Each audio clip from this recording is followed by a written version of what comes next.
너가 빨간색인지 핑크색인지 노란색인지 어떤 색인지는 중요하지 않다고. 그게 검정색이라고 해도 있는 그대로의 너의 색을 표현하고 그려내면 되는 거라고. 그게 중요한 거라고 말씀을 해주셨거든요.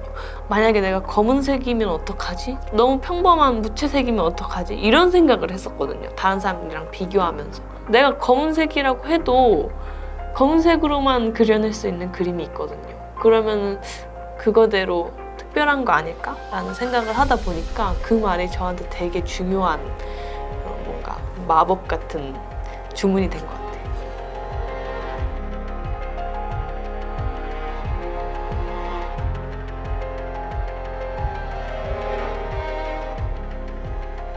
저는 21살 집 짓는 목수 전진소녀 이하진이라고 합니다.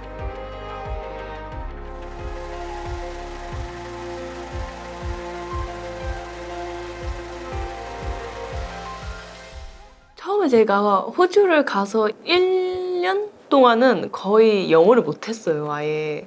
그래서 친구들 사이에서 소외도 당하고 남자애들한테 놀림도 당하고 막 배척도 당하고 화장실에서 밥도 먹고 그랬었거든요.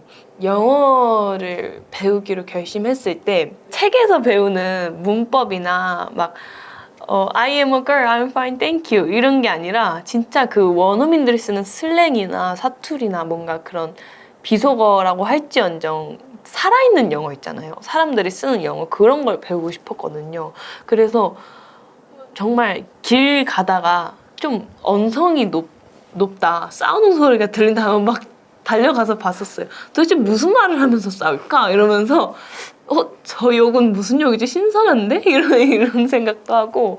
그리고 이제 학교에서 선배들이 있잖아요. 그 선배들이 쓰는 영어도 보고 또 막 우리 같은 반 친구들이 놀 때 막 쓰는 그런 슬랭 같은 영어도 막 보고 이렇게 막 주워 들으려고 했던 것 같아요. 그래서 영화를 많이 봤던 것도 실제 주인공들이 대화를 나누면서 하는 일상 영어다 보니까 좀 많이 참고를 했었고 플립이라는 영화가 있는데 그 영화를 진짜 100번도 넘게 본 것 같아요. 그 실생활 영어를 배우기 위해서.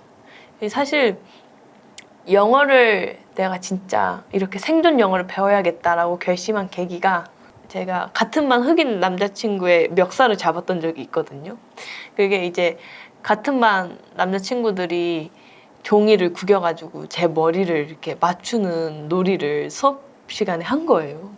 그 전까지는 제가 항상 나 괜찮아 이렇게만 했었거든요. 왜냐면 할 줄 아는 말이 없으니까 웃어주는 것밖에 못하는 거예요. 근데 그때 서러움이 터져가지고 걔 멱살 잡고 내가 하지 말랬지라고 말이 터져버린 거예요. 그때 다음에는 이런 일이 또 있으면 그때는 내가 정말 다 말할 수 있도록 뭔가 나를 지킬 수 있도록 내가 나를 더 이렇게 성장시켜야겠다 이렇게 생각을 했던 것 같아요. 더 강해져야겠다. 그때 제가 생존하려고 그때를 계기로 영어를 배우게 됐고 실제로도 영어가 엄청 늘었었어요.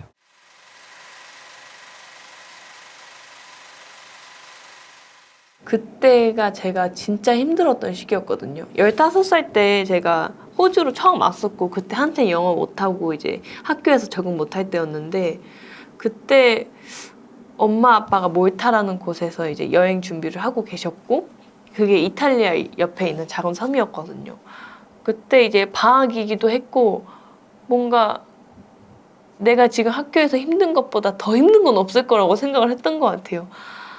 여기보단 낫겠지. 여기가 지옥 같았거든요. 그때는 학교가 정말 지옥 같았어요. 그래서 여기보단 낫겠지. 내가 차라리 부모님이 있는 몰타에 가서 같이 여행하면서 시간을 보내자. 그때 부모님이 먼저 제가 힘든 걸 알고 몰타에 오지 않겠냐. 그 대신 직접 비행기표 끊어서 직접 벌어서 너 혼자 와라. 이게 조건이었던 거죠. 그래서 그 미션을 수락하면서 그 퀘스트를 수락하면서까지 저는 이제 모험을 떠난 거였죠. 그때는 진짜 아무도 없었거든요. 그래서 믿을 사람이 나밖에 없는 거예요. 내가 어딜 가야 하고 뭘 타야 되는지 나만 알고 있으니까 그냥 내가 가는 대로 날 믿고 가야 되고. 근데 그게 되게 한 번 하고 나니까 그것도 똑같이 별게 아닌 거예요. 뭔가 아, 그냥 이렇게 나 믿고 가면 되지. 이걸 또 알게 된 것 같기도 하고, 뭔가 나를 믿으면서 간다는 기분은 그때 조금 경험한 것 같았어요. 그 전에는 저를 되게 못 믿고 많이 이렇게 의심하고 그랬었거든요. 근데 한번 해보니까, 아, 나 할 수 있구나. 이거를 좀 깨달은 것 같았어요.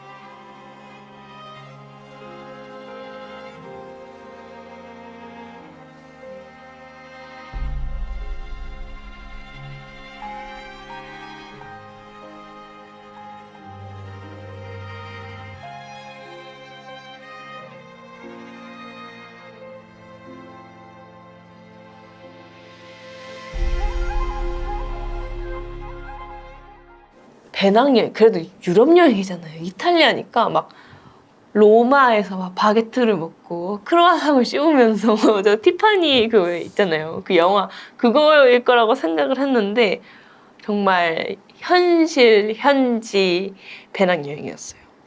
그냥 정말 배낭 앞뒤로 메고 공항에서 노숙하면서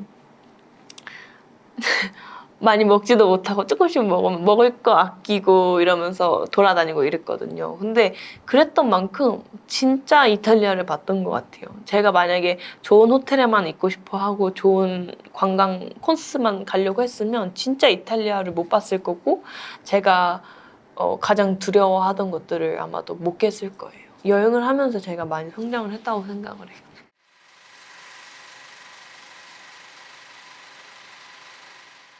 사실 자퇴를 고민하기까지 한 1년 정도 걸렸거든요. 시간이 되게 오래 걸렸었는데 제가 건축을 되게 관심 있어 했었어요. 그래서 건축을 하고 싶어서 건축학과를 준비를 했었고 대학교에 들어가기 위해서 포트폴리오나 성적 관리도 열심히 하고 그랬던 상황이었는데 제가 가우디 아시나요? 건축가 가우디? 안토니오 가우디 건축가를 진짜 존경하는데 그 사람의 이야기를 보면서 가우디는 자기가 어떤 건축을 하고 싶은지 또 왜 건축을 하려고 하는지 건축을 통해서 어떤 이야기를 하려고 하는지 이게 되게 뚜렷했었는데 저는 그게 없는 거예요. 나는 어떤 건축을 하고 싶은 거지? 그냥 대학교 들어가서 좋은 회사 들어가서 일만 열심히 하면 그게 내가 원하는 건축을 할 수 있는 건가? 라는 생각에 좀 자괴감이랑 좀 회의감이 많이 들었던 것 같아요. 그래서 내가 그러면 직접 부딪히면서 찾아봐야 되는 거구나. 직접 사회에서 뛰어들어서 내 신념, 나만의 철학을 만들어 가보자. 이렇게 생각을 했던 것 같아요. 그래서 부모님이랑 되게 많은 이야기를 나눴었거든요. 그때 부모님이 먼저 이렇게 말씀을 해주셨죠. 그러면 사회에서 너가 원하는 거 그럼 네가 직접 찾아봐. 이렇게 말씀을 해주셨어요. 그래서 그때 저도 그 말에 동의를 했고 학교에서 제가 11년을 있었잖아요. 11년이면 제가 사회에서 이제 살아갈 기본 약속들 다 배웠다고 생각을 하거든요. 그래서 사회로 나가자라고 그때 결심을 그렇게 했어요. 학창 시절에 한창 내가 하고 싶은 게 뭔지 찾아다닐 때 멋진 결과를 이루어낸 사람들을 참고해서 많이 찾아봤어요. 그럴 때마다 어느 날은 금메달 따는 올림픽 챔피언 운동선수가 너무 멋있어 보여서 나도 운동 좋아하고 할만할 것 같아서 운동선수를 꿈꿨던 적이 있어요. 또 언제는 변호사가 사람들한테 존경받는 것도 멋지고 사람을 돕는 대단한 일을 하는 것 같아서 동경해서 무작정 변호사가 하고 싶었던 적도 있거든요. 하지만 모두 다 나를 알고 분석해 가면서 내가 진짜 하고 싶은 걸 고른 게 아니라 남을 보면서 꽤 할만해 보이고 멋있어 보이고 좋아 보이는 것만 선택한 거였던 거예요. 만약 그것들을 선택했다면 나는 가볍게 선택한 만큼이나 가볍고 빠르게 포기했을 것 같아요. 그리고는 이제 남 탓을 하고 핑계를 댔겠죠. 직업이나 꿈이 아니더라도 일상생활에서도 적용되는 이야기라고 생각해요. 남들과 비교하면서 겉으로 보이는 걸 보고 선택하는 게 아니라 본인을 위하고 맞는 선택을 만들어 나갔으면 좋겠어요.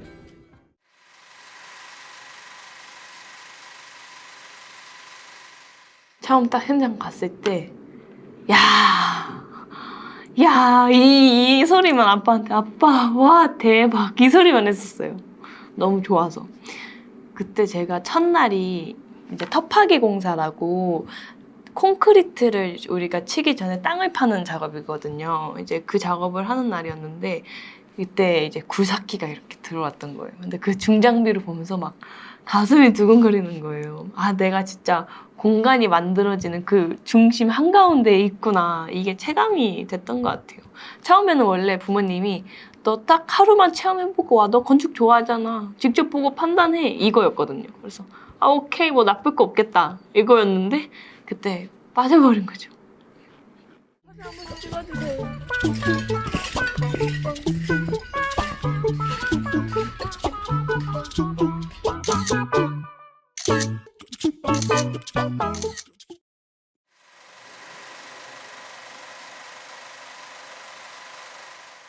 내가 너한테 10억을 줄 테니까 다시 돌아갈래? 해도 절대 안 돌아갈래라고 선택할 시기가 처음 이 일을 시작했을 때였어요.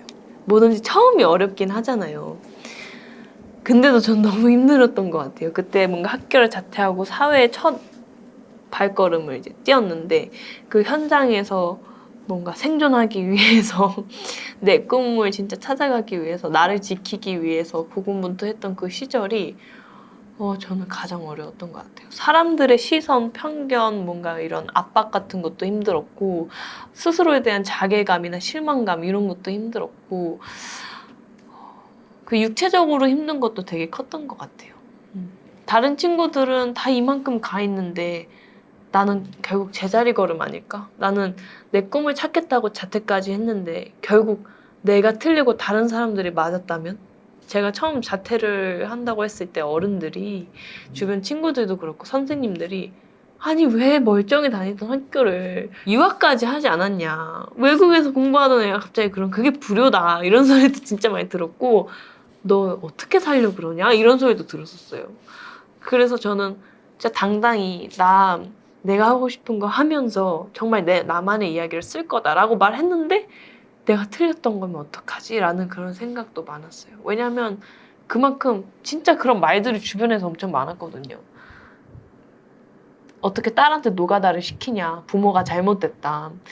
결국 그래봤자 노가다 인생이다. 그래봤자 공사판이지. 제가 뭔 건축을 해. 웃기고 있네. 이런 소리가 그때는 그게 진짜 같잖아요. 어른들이 하는 말인데 그게 가장 힘들었던 것 같아요. 그때는 두 번 못할 것 같아요. 제가 인생을 살면서 되게 좋아하는 문구인데 이거는 엄마가 저한테 해줬던 말이거든요. 그때 엄마가 저한테 이 얘기를 해주셨어요. 너가 빨간색인지 핑크색인지 노란색인지 어떤 색인지는 중요하지 않다고. 그게 검정색이라고 해도 있는 그대로의 너의 색을 표현하고 그려내면 되는 거라고. 그게 중요한 거라고 말씀을 해주셨거든요. 근데 그때 되게 뭔가 머리를 세게 맞은 듯한 느낌이었어요. 왜냐면은 저는 내가 막 핑크색이어야 될 것 같고 황금색이어야 될 것 같고 만약에 내가 검은색이면 어떡하지? 진짜 막 너무 평범한 무채색이면 어떡하지? 이런 생각을 했었거든요. 다른 사람들이랑 비교하면서. 근데 생각해보니까 내가 검은색이라고 해도 검은색으로만 그려낼 수 있는 그림이 있거든요. 그러면은 그거대로 특별한 거 아닐까라는 생각을 하다 보니까 그 말이 저한테 되게 중요한 그런 뭔가 마법 같은 주문이 된 것 같아요. 아니요.